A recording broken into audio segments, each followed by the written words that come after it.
Oh, I don't know why this is only the English broadcasting.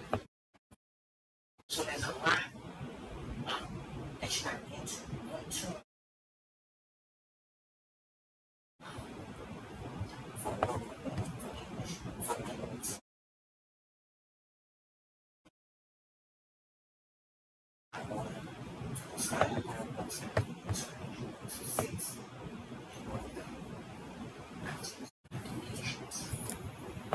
Do know that has the receptionist. Okay. My time frame when I call is very good. I'm lucky. People like that.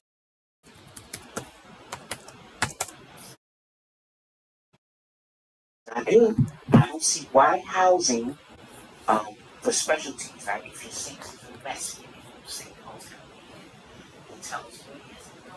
And contract out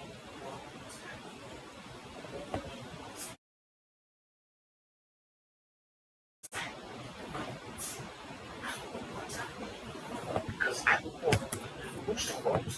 You don't get no idea. These people come.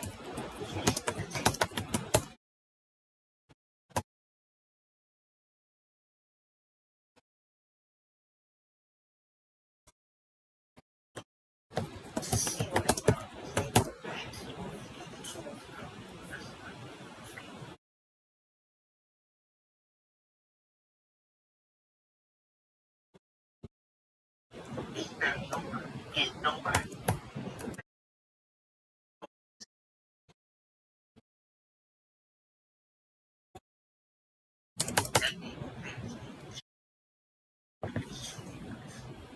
I'm sure it's somebody.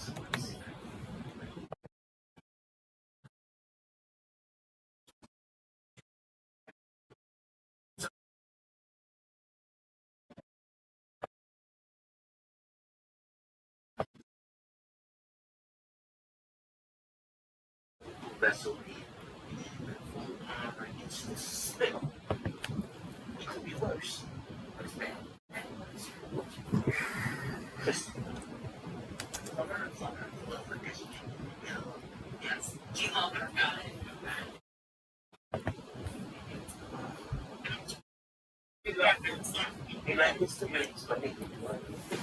Andy, do me a favor. I start the live streaming here from remotely. So what you need to go is go to the computer in the back and just close the browsers. Just the browser. Close the tab that is YouTube. That the YouTube is open. Just close it. Okay. Leave the extra. Yeah.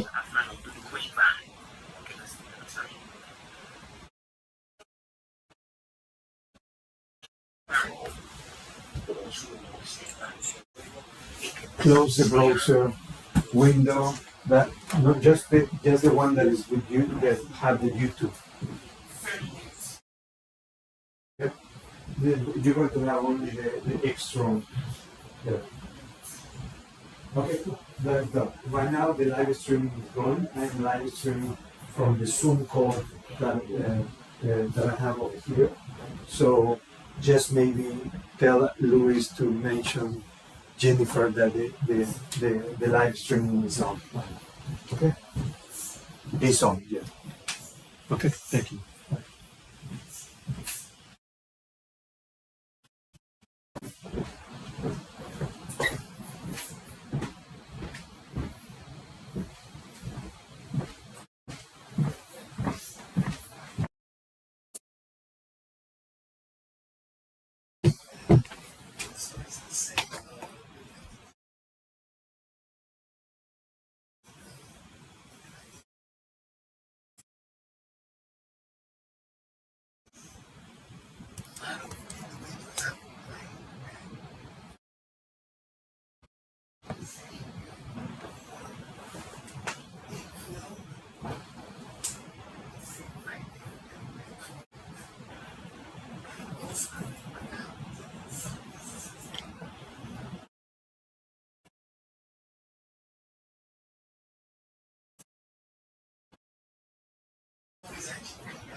This is a big issue when it comes to do me a favor, the back camera too lower, pointing too low. Not the webcam, the one that from the room. So we don't see who's talking.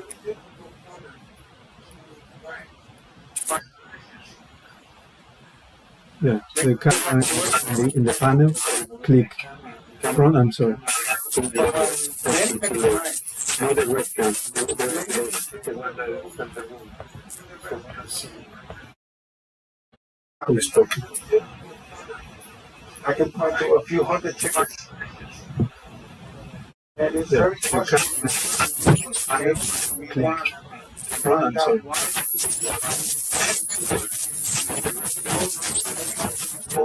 The president is home by the police. The residents told me nobody knocked on my door. Who's talking? I can point to a few hundred tickets. And what coordination with the residents?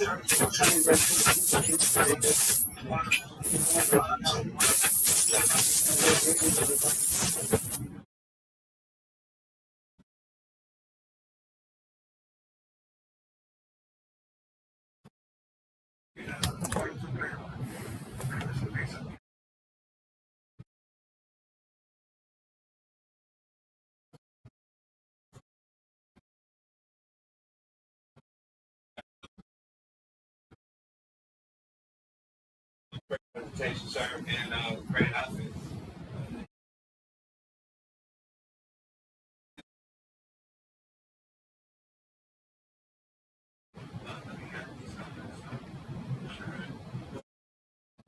Yeah. What we have is that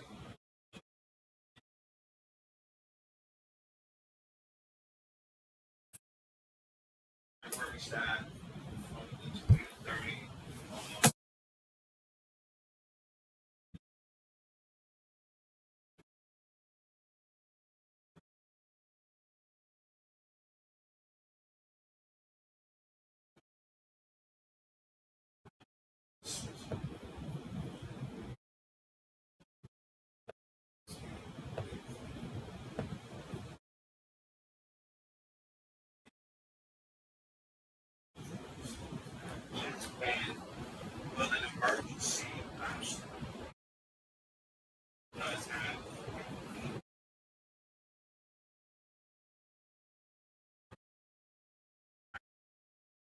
essentially, that's something that's what's I know you want to at the time.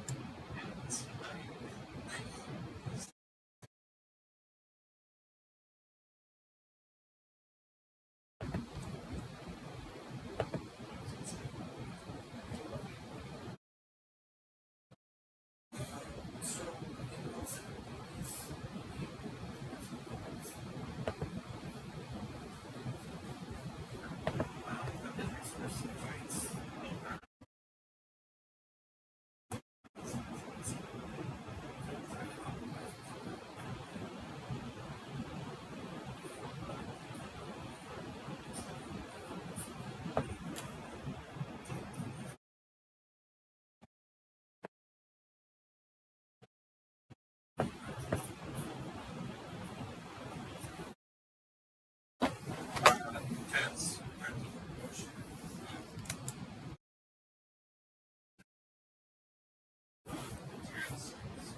that's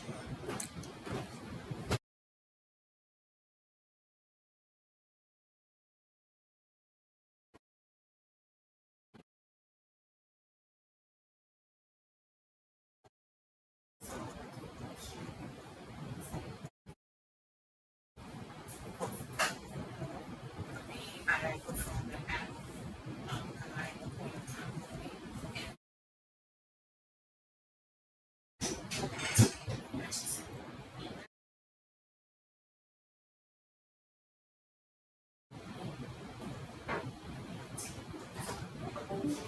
I know that when it came to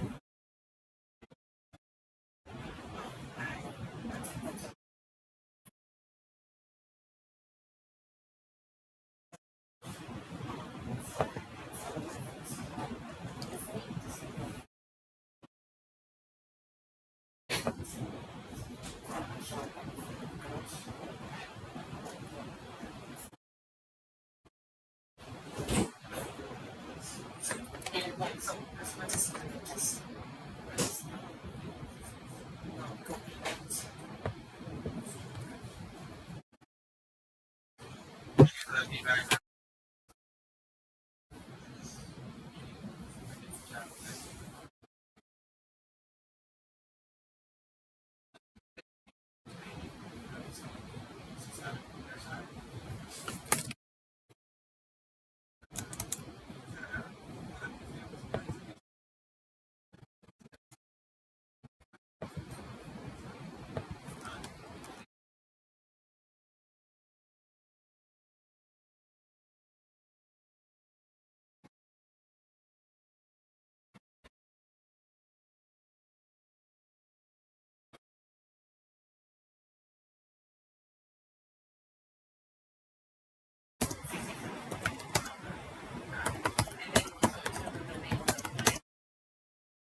and so you know when it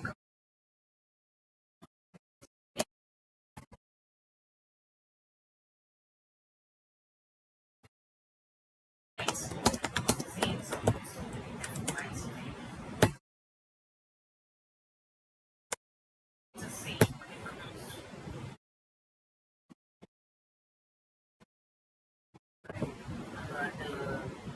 like the issue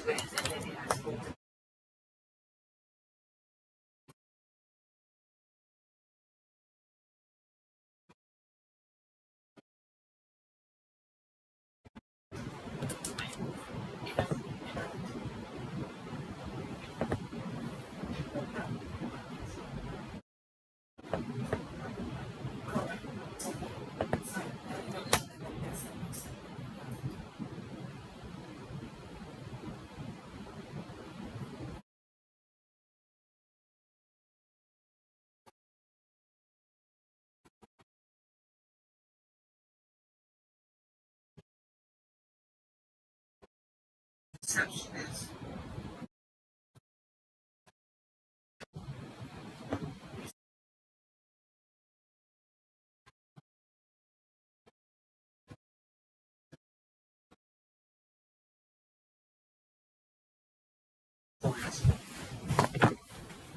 just like you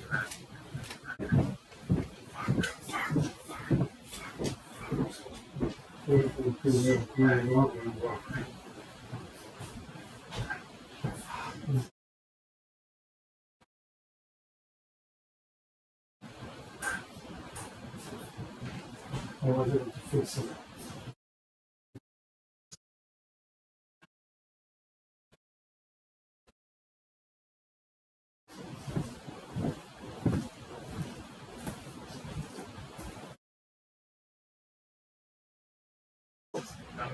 oh yeah, yeah, absolutely. You got that. No way. It's over.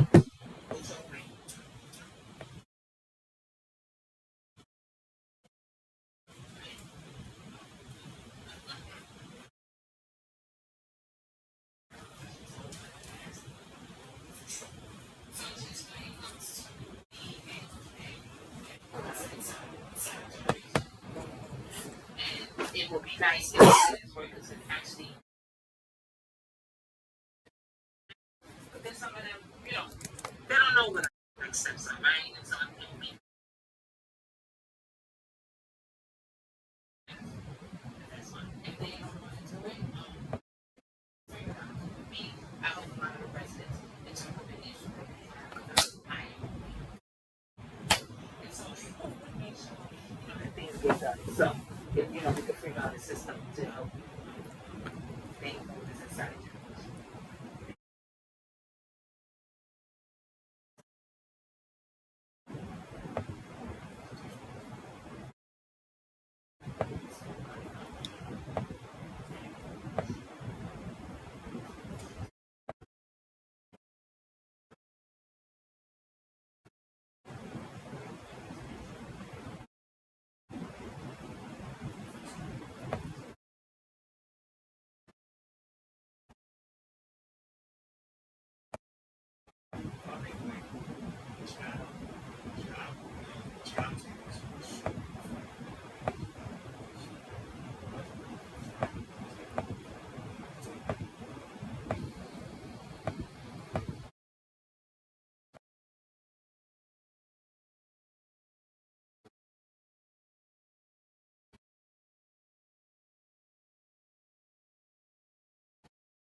Slide presentation to come up. Good afternoon, everyone. My name is Joe Terranova.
The idea is there's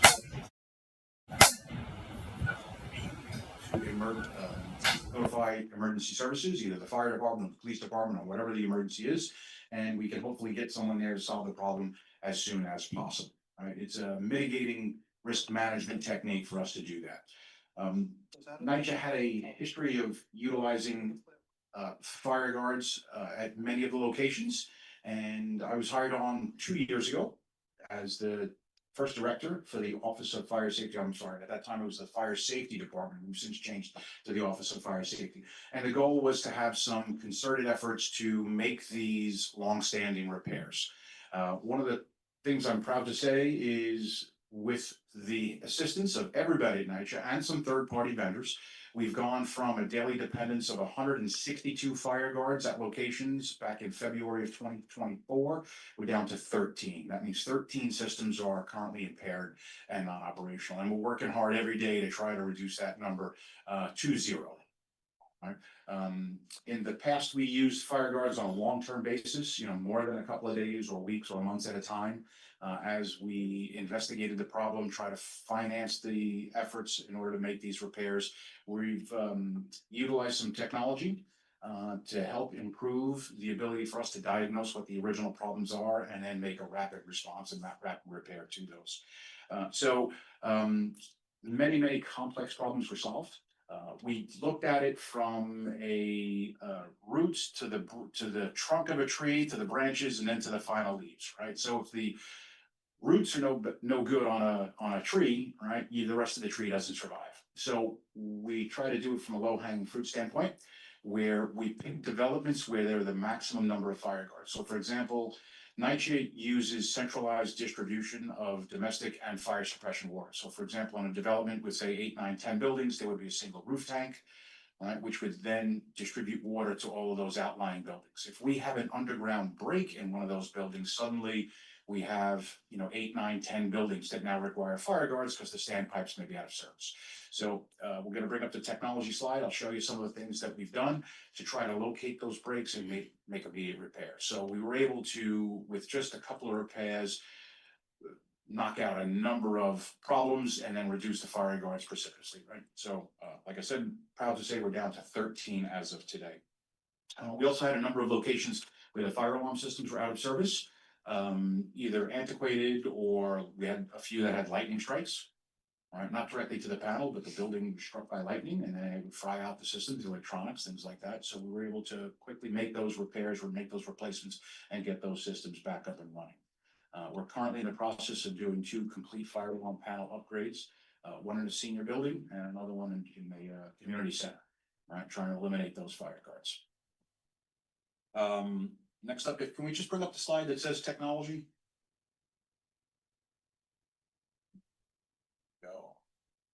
I've got it here. Here we go. Working. Perfect. So some of the things that we've done, instead of just putting a shovel into a ground blindly, trying to find an underground repair, we're using some of the devices that you see here.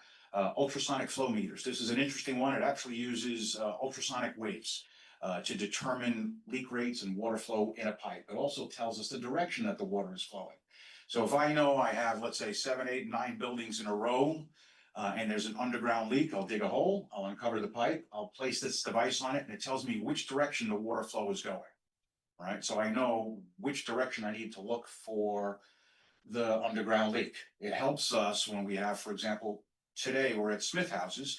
There was a 1,500-foot long pipe section where we knew we had an underground leak, but unfortunately it traversed through gardens, through a playground, underneath the sidewalk. It's very difficult when the pipe is buried at a depth of anywhere from 7 to 10 feet to try to ascertain where the actual leak is. So we dug 3 holes at 250-foot intervals, and we were able to isolate a 200-foot section of pipe. That's where we are today.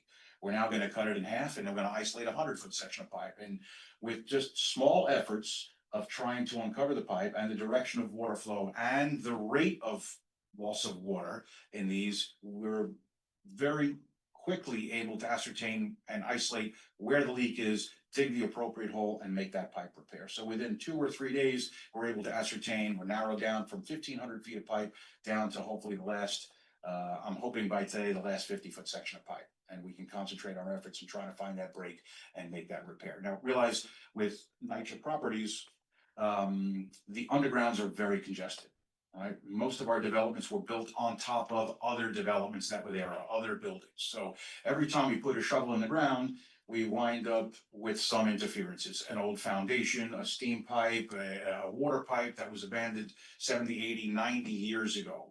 So it's very important for us to be able to narrow our focus so that we can get a concentrated effort and make those repairs. So like I said, been very, very successful, very happy to do that. Just quickly around the thing, a couple of other things that you see there. There's a non-contact thermometer. When we have an underground pipe leak, we can measure, very simple thing, we can measure the temperature of the water in the pipe, right? And it tells us if I have a pipe that's at 70 degrees and the room is at 70 degrees, and I have a pipe adjacent to it that's at 55 degrees, I know the pipe that's colder has active running water through it, right? Makes it simple, right? Really, really simple. And now we can trace. So when we get into our crawl spaces or into the basements, et cetera, and there's water bubbling up from underground, well, which pipe is it? Is it a steam return line? Is it a domestic water line? Is it a fire suppression line? All right, this way we can now focus our efforts, get the right trades, skilled trades there, and make those repairs quickly. Some of the other devices here, infrared cameras, similar to that, we use inspection cameras. We actually cut the pipe, snake a camera through the pipe. We can find the pipe breaks that way, but most important, there's what's called a radio sonde, a little radio transmitter on the end of that. So we can now go outside and with a radio receiver, pinpoint exactly where the pipe is in the soil. So it's not, oh, it might be over there, it might be over there. No, it's within 6 inches of this point right here. And we know how to focus our attention on that. Some of the other devices there, ground penetrating radar, we use a third-party vendor to come in, and again, it helps us identify all the underground interferences. And then some of the other flow meters, again, we try to determine what the actual leak rate is, right? If I have an underground leak that's losing 100 gallons a minute, where I have to, put effort on, or I have a leak that's 5 gallons a minute, of course, I'm gonna concentrate on the bigger leak first. So we've been able to identify, triage, focus those resources and make those repairs and get the fire guards down to only 13 today. Next slide, let's talk a little bit about the fire safety education and the resident education efforts. So you're gonna hear this from me. Next slide, please. All right, the best fire to have is the one that never occurs in the first place. Right? We could talk about fire protection systems and alarms and sprinklers and standpipes, et cetera, but it's better off to not have a fire in the first place. So we're concentrating on this public education program to help train and teach people some fire safety practices to prevent that fire from happening in the first place. So we initiated an education program back in October of 2023. I have it. Thank you. October of 2023, we held our first fire safety symposium. It was attended by about 100 people. That was down at the New York City Fire Museum on Spring Street. We had great success, and the residents asked if we could have more. So last year in 2024, we took the show on the road and we went to 6 different developments, as you see listed there. It was a collaboration not only with fire safety, but with our resident engagement folks. We had the Fire Department of New York there. It was the Bureau of Fire Investigation. They did a fantastic presentation on the dangers of lithium-ion battery devices, e-micromobility devices. We had the FDNY Education Unit. They're doing a fantastic job out there training the general public, and they did a 20-minute presentation on all of their efforts. We had our Emergency Services Division. We started talking about how to develop an emergency plan in your home. Right, not just for fire events, but for any event that may impact you, right? And of course, we had staff from the New York City Fire Museum, which provided a general overall life safety and egress presentation. Each event took about 3 hours. We served dinner, 2-hour and 15-minute presentation, and a long question and answer period. All right. We're going back out on the road again this year. I just had a conversation with Leroy on Friday. We're going to be finalizing the schedule for 6 events this year. We're going to do more hands-on events this year. So it'll be a 35-40-minute presentation on basic fire safety. And then we'll break it out into skill stations. It's going to be a hands-only CPR class offered by the FDNY education staff. We're going to be doing how to select and use a fire extinguisher, direct hands-on training. And we're also expanding the emergency services. It's called the EDITH drill, exit drill in the home, how to develop your own emergency plan. Right. And then it's also a train-the-trainer program. We hope that the resident association leadership will give them handouts to bring back, and hopefully they can then train their own staff on how to do that, and train their residents on how to do that. So very successful last year. We had over 300 residents in attendance. I thought it went well. We had some really good feedback with it. And that's it. Oh, I'm sorry. Last thing is we also coordinate and liaise with the fire department for the family days. Fire department has a smoke trailer. It's a 40-foot long trailer that represents an apartment, and they actually produce theatric smoke in there, and we bring folks through there. So how to escape from an actual fire event. They teach all the techniques on what to do. Feel the door before you open it. There's fire extinguishers. Crawl low, get underneath the smoke, things like that. So we coordinate with the fire department to bring their resources. They have a table. Hopefully the CPR unit's available now. Unfortunately, they're booked very early. We've requested 6 dates this year. I wish they could get to all 40 or 45 events, but they just don't have the staffing for that. All right, so yeah, more than that. So we'll get to you if you have a request, send it in. We've already requested this year's schedule, but hopefully if you're not included this year, we'll get you on the next year's schedule. So with that, I'm done with my presentation. Are there any questions? Anything I can help you with? Yes, bro. First of all, I just wanted to tell you, I was at the Bronx River schedule that you had. It was really, really very informative. Thank you, I appreciate that. I do remember Mr. Williams being there. It was an opportunity for people to understand about what fire could do, especially with those batteries. Yeah. The sequence that you showed. And we had in Gun Hill houses a fire's inspection. We had a lot of arguments because our back doors, usually there's a rock there to keep the back door open. Everybody knows what I'm talking about. And then when you closed it, then they pried it open. It's a brand new door that NYCHA put in on Wednesday, and Thursday you could see where somebody took a crowbar and they pried it open. All right, because people in the back want to park their cars and come in the back way. However, Vanessa Gibson came into Gun Hill and she told them that fire that they had years ago, what was that, Southwest Tremont, that major fire, she said most people got trampled by the door, which is why a lot of people died. And people didn't understand that. And I told them that's because a lot of housing developments have what they call an egress. And you don't even know what an egress is. Let me explain. You can't come in, but you can go out. And that's what it's about. And then I had to argue with people because they said they had keys to the back door. Gun Hill never had a key. Never had a key since its inception. And this is something that's very, very important. All right? Because it does save lives. And that's what I really worry about, which is why I really want you to come up to Gun Hill, just to educate the folks on reality, because this is real.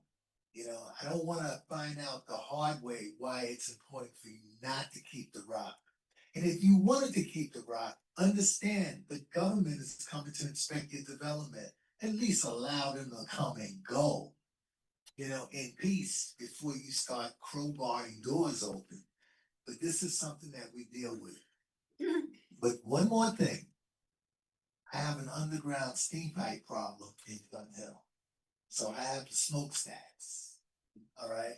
And I grabbed Mr. Green, who was at our last meeting here, and brought him up to Gun Hill. So he authorized the proper overtime to get the work done, because there was a daycare center. In the middle of the daycare center now, we got a smokestack. So I'm hoping everybody promised me that as soon as the heating season was over, that they were going to entertain this problem. But this is it. As of May 31st, it's over.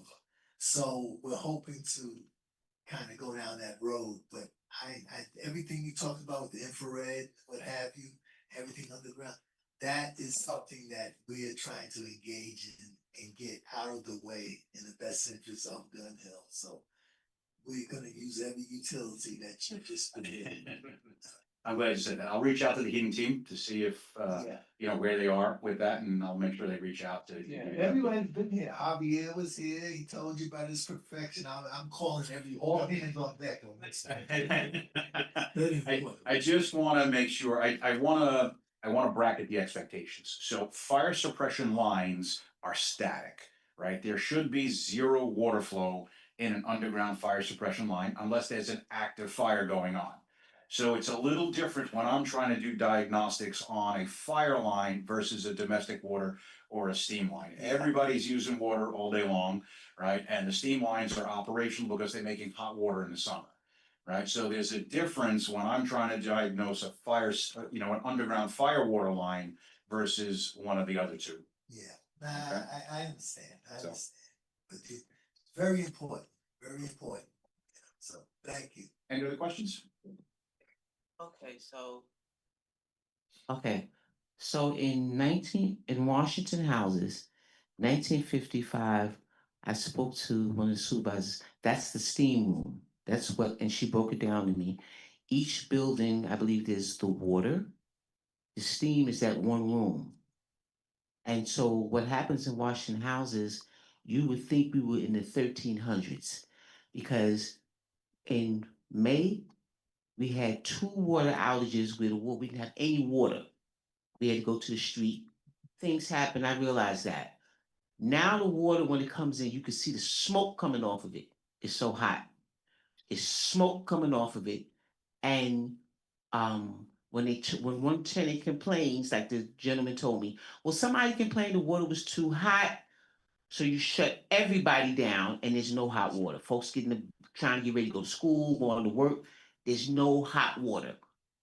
So how does this happen in the 21st century? That it's not. I understand staffing is a problem and all this kind of thing here. NYCHA needs 83 billion and all this kind of thing. But I'm still not clear why they can't figure this water thing out. And that's a problem. Could you do me? I don't know if this relates to what you do. They put these nodules in our apartments. They're called nodules. They supposedly gave a reading downstairs to the temperatures in our apartment. They incidentally put them too close to where the kitchen is. So if you cook and frying chicken, of course it's going to be hot. But I never could figure that part out. So we had these nodules. If you wasn't home, we're going to break the door and come in anyway. Yeah. So this is Washington houses. Nodules put in around 2012. I want it off of my wall. If it's not serving any purpose, why was it put there to begin with? It's called a nodule, and it supposedly gives the reading downstairs to the temperature in our apartment. Thank you. We'll research that and we'll get back to you. We'll refer it to the heating department and we'll see what we can do for you. Thanks. Any other questions on the fire safety? Okay. Anyone for a question? I'm not sure if it's supposed to, we'll see that. Yeah, coming right. So I heard you mention about train the trainers. Right, and you stated that it would be the resident, the TA, I'm assuming board to train the residents. Correct. How about if your TA board is not, that's not their area expertise in terms of training residents? So what we do is we're providing very simple handouts and we're giving you all the resource links on where you can go to try to learn more about the information. Okay, Right, so the intent is we want you to learn something and we want you to take away something that you can bring back to your residents. Right, little what I call 5-minute tabletop talks. You'll get a 1-page handout on, for example, the PASS system to use a fire extinguisher. Right, PASS, the acronym for pull, aim, squeeze, and sweep, which are the instructions on how to use that, or how to test your smoke alarm in your apartment. We're supposed to do that on a monthly basis. Right. Or ground fault circuit interrupter, the little receptacles with the push button in there, right? We give them the basic information on, well, what is it there for? How does it protect? And why do we want to do that? Right. And the idea is general safety topics to help prevent any loss of life down the line. okay, got it. And just one more question, in terms of train the trainers, can residents go and not only just the TA board? Oh, yeah, we open it up to Okay. everyone. Yeah, Oh, so the okay. invitations go out. We typically have 75 people or so in attendance at these events. Okay, perfect. It'll be emailed, so if you know any residents that need to update their emails and stuff with NYCHA, please do so, because we pull it from there to make sure that it goes there. all the resident association, of course, and board members will get copies of that. And any other kind of emails that we have from like programs and things like that, we use all of that information to send out. And one of my staff is back there, was shaking his head because he's the one that actually sends it. But we want to make sure as much information, updated information we have, please make sure that you tell residents to update their emails. Since you're here right now, I could give you mine. Okay. Are there any further questions? Thank you for having me. Thank you. We'll turn to an update from Chief Secreto. Hey, Joe, great job. Thank you. You left me with 2 minutes. Thank you. Thanks. I just want to, that is a tremendous job. And he kind of glossed over it. I don't know if it was quick or not, but they went from 160 some odd sites where these fire guards were like a year ago to now, what was the number, Joe? 13. And, you know, mind you, this is a 24-hour, 7-day-a-week post, you know, where they're responsible. So that's terrific job and a lot of money. I'm gonna chime in on the money. We've saved the authority in the last year by fixing and repairing the apparatuses, $41 million. Where now we have standpipes, sprinklers, fire panels all working and the guards are no You know, longer where needed they're at these sites. responsible. So that's terrific job and a lot of money. Um, So I'll talk about our collaboration with PD. They're down, NYPD is down 7% in NYCHA, in housing. So that's 183 crimes. I'm not gonna dare take any credit for that. But what I will say is, I think some of the things that we're doing is assisting PD in their crime reduction efforts. So, and one of the things I will start off with is homeless. That's a huge problem in NYCHA, homeless. But we do at least three operations a week. And I say, it was about 3 years ago, we signed an MOU with a memorandum of understanding with NYPD, NYCHA, and Department of Homeless Services, where we do these operations. And it started out 3 years ago, one operation a week at 10 in the morning on Thursdays. That was not effective, but it was a beginning. We now do the 3 operations, and that MOU was significant in that before that memorandum was signed, homeless services couldn't enter NYCHA buildings. So we, along with the police department, would have to bring someone that we identified as being homeless out to the sidewalk, and DHS could talk to them out there. And the significance of these operations is that we offer services. We don't just throw them out of the buildings. We offer either mental health, drug treatment, or shelter. A lot of times they don't take us up, and then they're escorted out of the building. We remove encampments, which is, that's, they may have mattresses. One guy had a refrigerator, a nightstand. So, but that stuff has to be cleared out. So this year we've done 91 such operations. Last year we did 126. One of the other things we do in collaboration with PD, there's a lot of apartments that people take over, right? The person either passes away or they move, whatever, someone takes over the apartment. PD, once we give them the apartment number or whatever, they do their investigation, their due diligence, find out who belongs there, who shouldn't be there. And they've recovered 338 apartments over the 2 years that we've been doing this. And it started out in Manhattanville, where we were made aware that someone was homeless because the drug dealers had taken over his apartment and threw him out. So once we looked at that and we saw that this was happening all over the city, we teamed up with PD. They really do the work, but we give them the apartments that we're made aware of, and they take it from there. Another thing we've been doing is Amazon lockers, right? Now that's a big thing because people were getting their packages stolen. All right. So far we've been doing that about 2 years. The 85 developments now have these lockers, over 700 lockers, and almost 600,000 packages delivered. 593, 885 is the number of packages. And we started out slow, a few hundred packages in the beginning. Now, at this past May, 57,763 packages were delivered. So, again, that's big because people are getting their packages stolen left and right. And probably in the developments that don't have them, they're still getting their packages stolen. That Temu, they don't use Amazon. So I still hear from people that order those Temu packages, they're getting stolen because they're getting put in the lobby or in front of the doors. Yeah, so I just wanted to interject, and thanks for that information, Chief. We also have a program, we got into 2 MOUs, one with USPS and one with Amazon. And if there's space in lobbies, we have requested that USPS put lockers in there as well. And we have those lockers at over 200 buildings in the portfolio. So we have both USPS and Amazon working with us. Okay, one of the other things is the e-bikes and gas bikes. We've collaborated with PD to have them removed. Not that we're mean or nasty or anything, but those things are very dangerous. Those fires are very volatile. The fire department, and I'm sure Joe, if he was still here, he would tell you, they're dangerous. So I know last year 6 people were killed in New York City with those volatile fires from e-bikes. The year before was 18. 4 were killed in NYCHA in the last 3.5 years, but none recently. And what we do is we put a note on the bike telling the owner that it has to be removed. We'll give them a couple of days to remove it.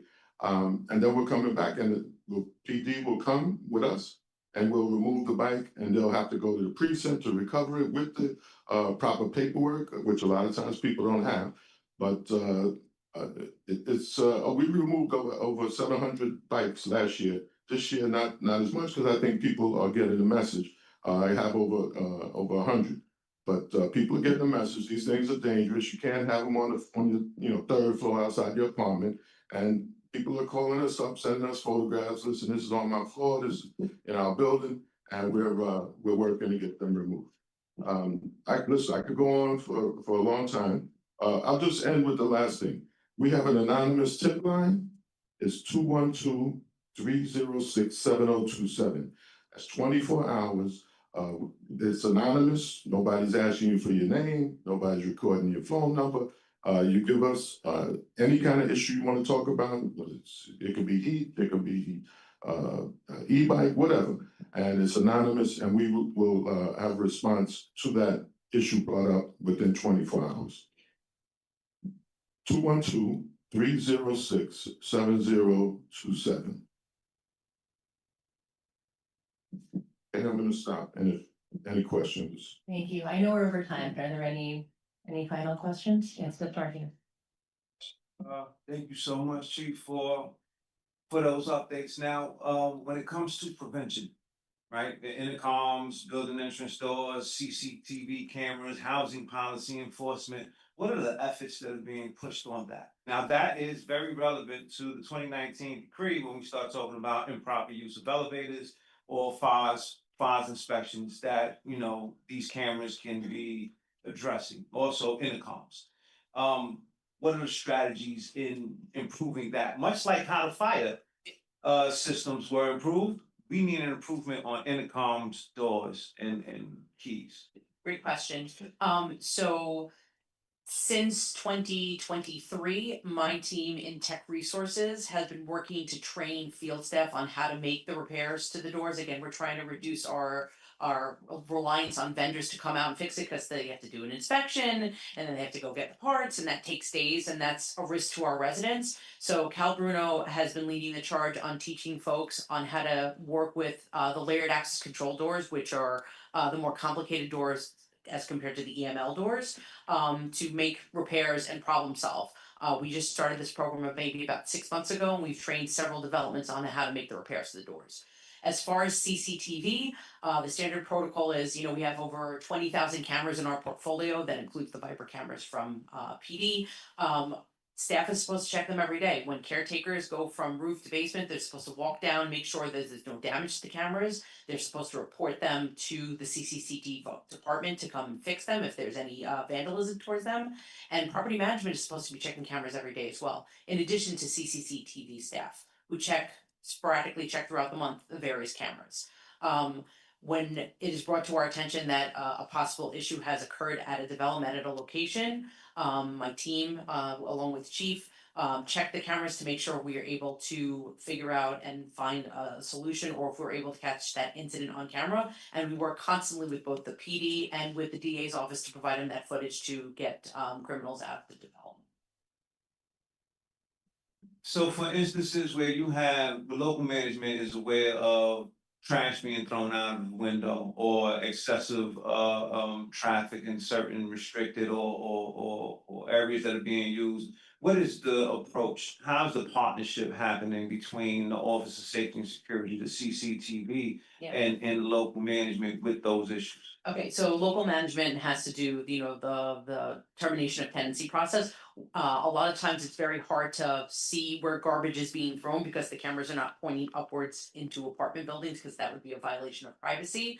But if, it is requested for us to set up a covert camera where we can get images from the outside, not going into an apartment, we can do that. Property management can come to us and we can set that up for them. And it's their responsibility to go through the process of trying to take the resident who is causing the issue for termination of tenancy action.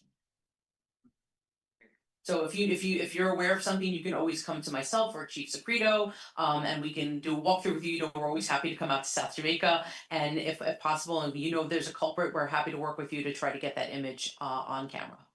So, and that's covert. Yes. Gotcha. Which means we have it for a couple of weeks. If his team would go and review the footage, if they're not seeing anything, we take the camera down. But yeah, we're happy to do that with any of the residents who are seeing that there might be issues. Absolutely, of course. Any other questions? I wonder if something can be done to eliminate the resident councils from having so much power. Because the problem is, the resident councils are supposed to be the voice for the developments.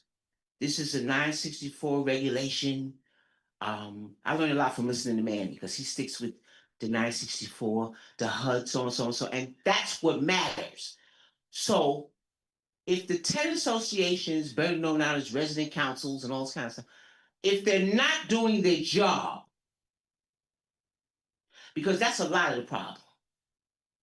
The resident associations are supposed to be the voice for the developments. So it's like the police department when they say, well, we didn't know they were selling dope in 2B. Nobody complained about it. Okay, you come in the building and you smell all this weed. Well, we don't know they're selling it in there, even though they can smell it. So it's like it doesn't exist. You're talking decades of this nonsense. So what can be done? Because a lot of residents don't want to get involved for whatever their reasoning is. I think they really don't know the value of a tenant association. So you have a lot of people getting paid that's not doing the job. So that means everybody's on welfare. Everybody on welfare. Because if you're getting $30,000, $40,000, $50,000 an hour and all this kind of craziness, and nothing is improving, that means folks are not doing their job. So you got to call this one, you call that one, and this and that. These resident councils are not doing their job. And the first thing they'll tell you is, well, we don't get a paycheck. Nobody's paying us. But you do take an oath when you're sworn in, these tenant associations. Then you have the district council and presidents who are supposedly working with the resident associations, and they went from doing bank accounts, now they got cards, debits, all this kind of foolishness. Meanwhile, black people are dying like flies in NYCHA. Constant shootings in the heads, the list goes on and on and on and on. So I need to know, what can we do? Because I'm only one person. I got about 50 signatures in my book, if anyone would like to see them, for when we didn't have water twice in March, when the water was turned off. People are tired. They don't even know they have the value of being on the tenant. So they don't know it because nobody's telling them. So they don't know, because NYCHA is very slick. They have everything in black and white. Everything is in black and white. If you're not reading, if your TAs are not being vocal, this has got to stop. This cannot continue. Do you know what I've sacrificed? I have sacrificed my life Because there was a time in NYCHA where we meant something. Management did a lot of the work. Your butt went in the grass, you got a $250 fine. We didn't need tenant associations and TPAs and RCs, and we didn't need all of that. Management did the work. So now you got this division, that division, all this kind of stuff here. Meanwhile, the rats are getting longer. They're ignorance. So we need to figure out, because I'm tired already. I'm a former president. At my development, when Bloomberg did the info piece, yes, Manny, I'm going to speak on it again. It was because of my board in 2011. That same Mr. Williams right there came to my development, Ms. Glover, and told us about infill. That same Mr. Williams. The day it was, I said, Mr. Where we gonna put it? They said, oh, it's underutilized properties. Underutilized. He broke it all down to us. And with TPA money, $4,000, tenant participation activity funds, we used $4,000 of that to get a lawyer from the Urban Justice Center, and that infill was canceled. So this is what the power that residents have. Yes, maybe I've missed my calling or something like that, because I know I'm a dynamic sister. We got dynamic people in NYCHA. A lot of us have missed our calling, but we can still catch up. I want to know what's going to happen with these resident councils, because this cannot continue. All this good information, all this meat, and we are just it's a disgrace. So it's a disgrace. So what I would say is that we're currently working to put together a training for all residents, right? We started with resident associations so that we can kind of pierce out what the information needs to be, but there will be a training that all residents can take to understand what is it for a resident association is supposed to do, what is the meaning of associations, what can be done like with HUD or without the association. All those different things will be in that type of training. So everyone will be involved in that. Again, we're working internally with our training division to see how we can roll that out. Because from what I understand, the what do you call it? The mission statement on the tenant association's bylaws. There's a mission statement. We're independent and democratic, and it's formed by the residents and all this kind of thing here. But there's nobody's. So now you're being told at NYCHA and all this. Well, we can't come in there and tell these TAs what to do, but yet you got resident civic engagement, and you got all this stuff. All of these so-called liaisons and all this kind of mess that only deal with the tenant leaders. They don't deal with the regular residents. You got the mayor taking them to lunch and all this kind of thing. These leaders, the leaders. But the information is not getting back to the tenants, the poor youth, the young folk. I'm telling you, if there's a God, somebody's going to pay. New York City Housing Authority is going to pay. You don't do human beings like this. And I'm speaking for colored folks at this moment right now, because I'm tired. Kids getting smoked, shot in the head, and the list goes on and on and on and on. Meanwhile, you got all these divisions and all that, and ain't nothing being done. I'm not gonna say nothing getting done, because I know it takes work. I know it takes work. Washington houses could be worse off than it is, even though it's really bad, but it could be worse.